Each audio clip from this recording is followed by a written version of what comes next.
So if you start with a simple abelian variety that's not isomorphic to one defined over the constants, and I take A sharp, the Monin kernel, this is the Kolchin closure of the torsion points, then this is a modular strongly minimal set. Moreover, any modular strongly minimal set is going to be non-orthogonal to a Monin kernel. And finally, for the Monin kernels, we understand non-orthogonality as non-orthogonality is exactly isogeny of the abelian varieties.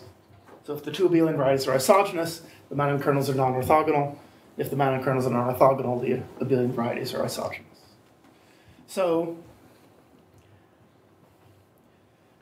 at some level, what this means is that we understand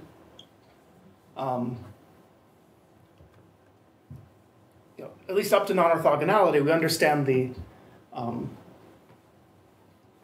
non-trivial modular case completely. Basically, these are exactly Monin kernels, and non-orthogonality means non-isogeny. And the key tool to this is the work of Wehm building on Monin, that you have differential algebraic homomorphisms from abelian varieties to the field.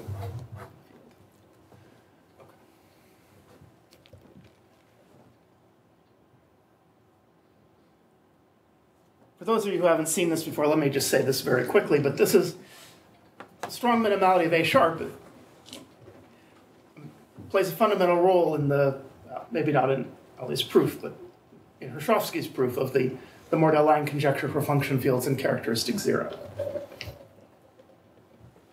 So a simple corollary of this is take a simple abelian variety that's not isomorphic to a variety defined over the constants, and has dimension at least 2. Take a curve in A, then that curve will only contain finite many torsion points. Well, if it contains infinitely many torsion points, then X intersect A sharp is infinite. And since it's strongly minimal, it would be cofinite in, sorry, this should be, yeah, no, this is cofinite in A sharp. Okay. So that would make it Zariski dense in A, because that's infinitely many torsion points. And, but contained in X, so this proper subvariety. So this is a contradiction. And this is sort of the simplest core of what happens in the applications. This is sort of a case of the geometric Manon-Mumford conjecture. Okay. So we understand the I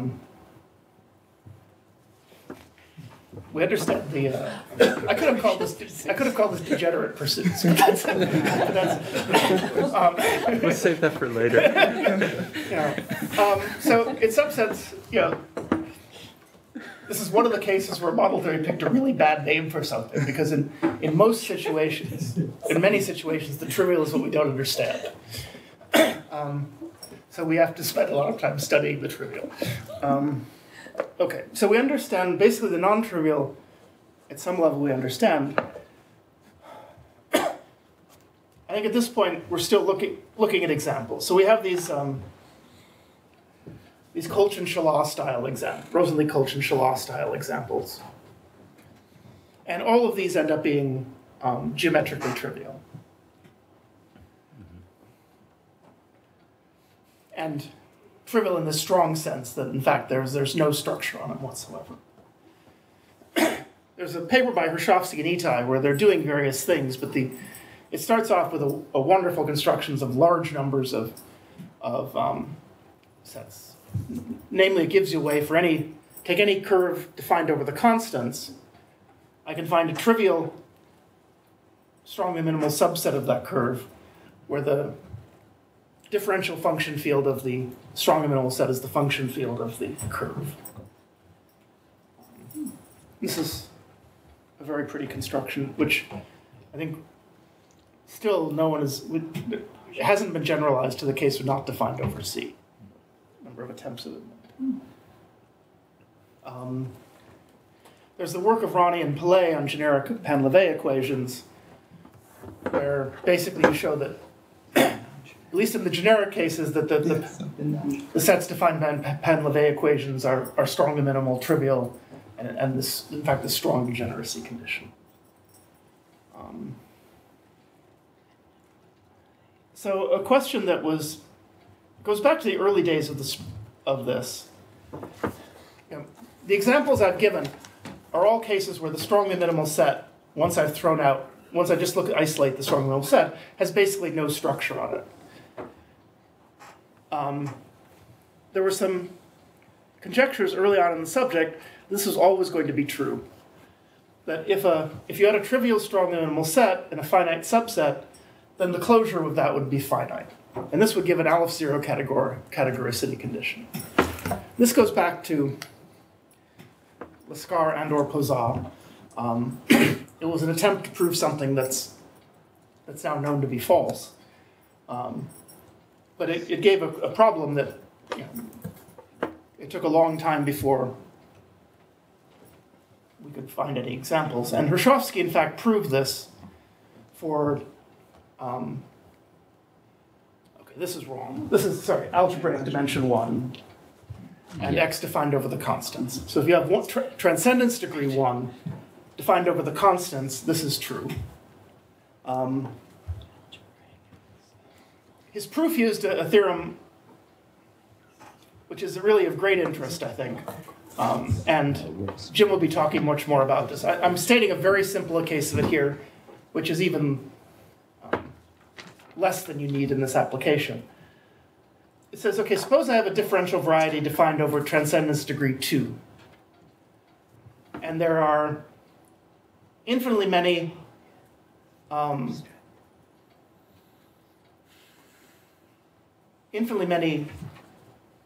transcendence degree 1 subvarieties. Okay.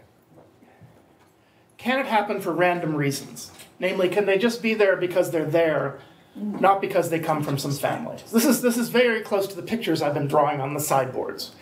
Okay, so I mean, possibly it's like this example where you've got these rank omega things that are there, but they don't come in any family.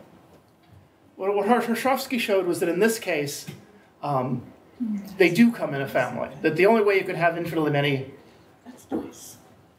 transcendence degree 1 things is because there's a non-trivial map to the constants, and then the fibers of that map will give me this family of Kolchin closed subsets. Okay. So that means you cannot, let's say, have two kinds of pictures, two families of equal sets. Oh, you could certainly have you could have many families of them. But you have at least, you can't just have, if you have infinitely many rank 1 subsets, then there's at least a family. Oh, there's at least one. There's at least one. There could be, other things could happen too. I mean, yeah. Okay. So Jim and Rahim have extended this quite a bit. They've eliminated the dependence over the constants, so the theorem of Hrushevsky's I mentioned, when you change D to A, works when you cross out the constant part as well. They've also have versions in several derivations, so this is what Jim will be talking about later. Okay. Oh, and so the question is, going back now, is the conjecture true? No. So a couple of years ago, Jim and Tom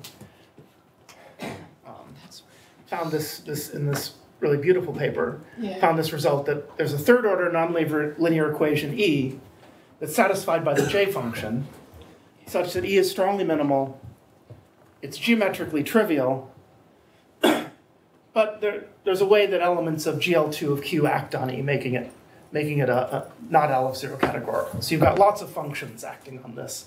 So closure ends up being, the closure of a point is infinite. So this is an example showing that the Lescar-Poisson conjecture is completely false. Okay. So this leaves the question now, can there be any interesting structure theory for trivial strongly minimal sets in DCF?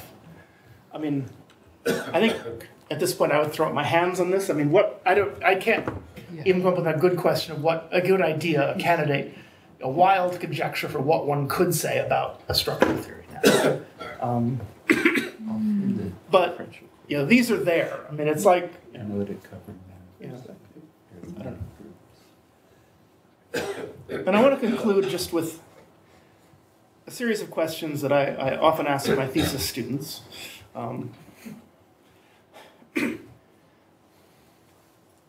What can be said about generic behavior in families? This is a very open-ended question. So, for example, what do I mean by a family? So I really just want to find some definable family of definable sets and ask what happens, and I want this to be reasonably rich. What do things look like? What does the generic thing in this set look like?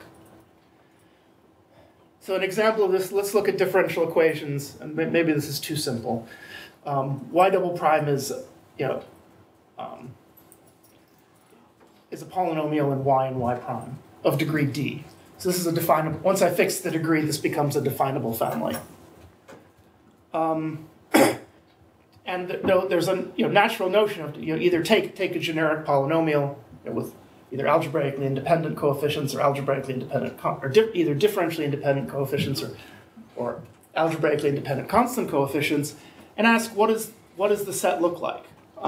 What's the Morley rank or U rank? One would expect the answer to be one of two things. Either they're going to be rank 2, the algebraic dimension, or they're going to be, well, I guess this is a simple case, they're either 2 or 1. So okay, I can prove that part, but that when you look at a family like this, either expect things to be generically be complicated, maybe high rank, or generically be small rank. Is it generically strongly minimal? Is it generically trivial? Is it generically L0 categorical? So, and once you've answered that, you can change F any way you like and ask these questions again. I think, I don't know. A question, when you look at, aside from the Hrushkovsky-Itai examples, when you look at the things that Kolchin did or Poisson or Jim, when you try to show these sets are strongly minimal, certain sets are strongly minimal, what you end up doing is pages and pages of heinous calculations. That there doesn't seem to be a general theory that allows you to show things are strongly minimal. And maybe that's true because generically they're not, and there's only something very special that's going on that makes these things strongly minimal. Or maybe it's generically, maybe it's just we're missing the point, and that somehow what we're doing is we're doing a lot of work to figure out what almost always happens. I mean, the work of Ronnie and Pillay on Pain-Levé equations is perhaps the most systematic work in this so far, that where you have these families where we do understand what the generic behavior is in these cases.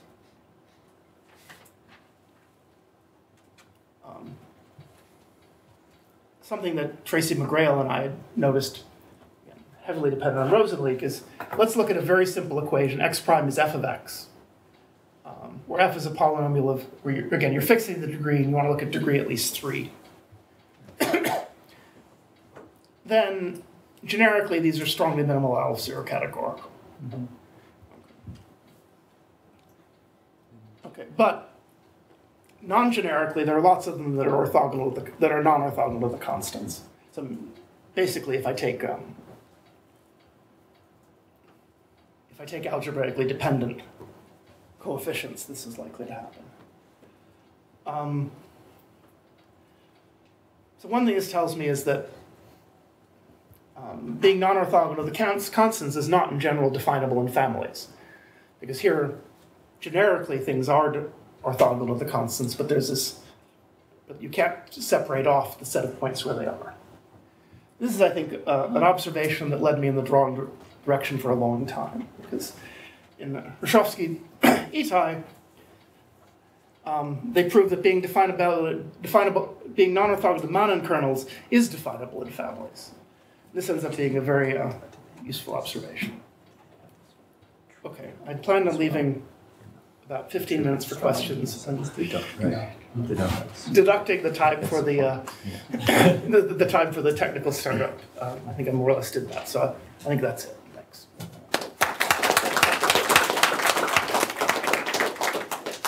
So are there any questions? Okay, so for the first theorem, the same kind of situation arises if you think about the examples of Ronnie and Anna that you just mentioned. Generically, the Pain-Levé equations are trivial and strongly minimal, but then for many of these fibers, they have some copies of constants in them. So the question is, well, just like whether anyone knows an example where the opposite happens, where generically the fibers are like the constants, or internal to the constants if you're a model theorist or something. And then there are some special fibers that give non-orthogonality classes that are trivial, but of course they can't be A-sharps. But, you know. But is it, I guess there's not an example like that. Is that that someone knows? There shouldn't be. You think there shouldn't be? No, because the internality is witnessed by a function that holds generically. So, yeah, but I mean, you specialize the parameters almost everywhere. To get internality at almost every other fiber. Yeah, I guess that's true. When you start, you can't start with a fixed.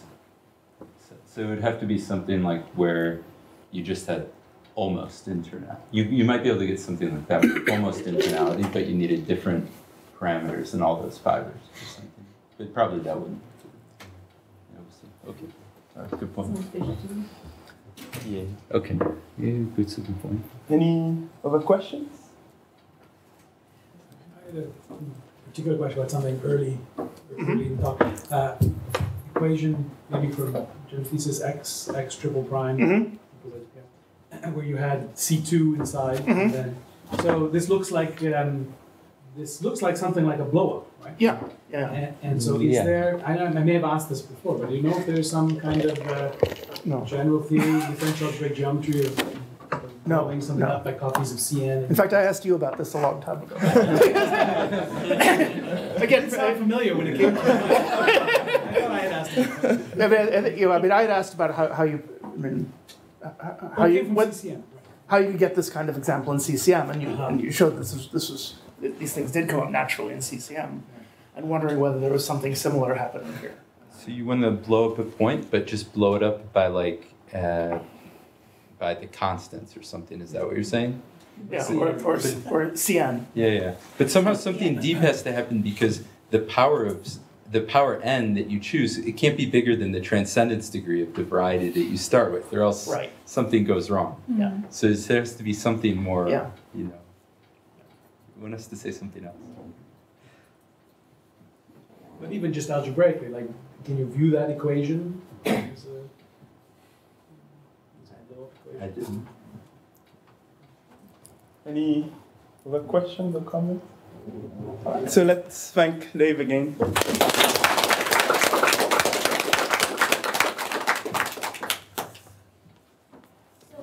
At lunch in the cafeteria on day 4, there will be a large stream of people going there. If you don't know where to find it, we have just a bit under an hour, so we probably want to go there. Yeah, he wouldn't.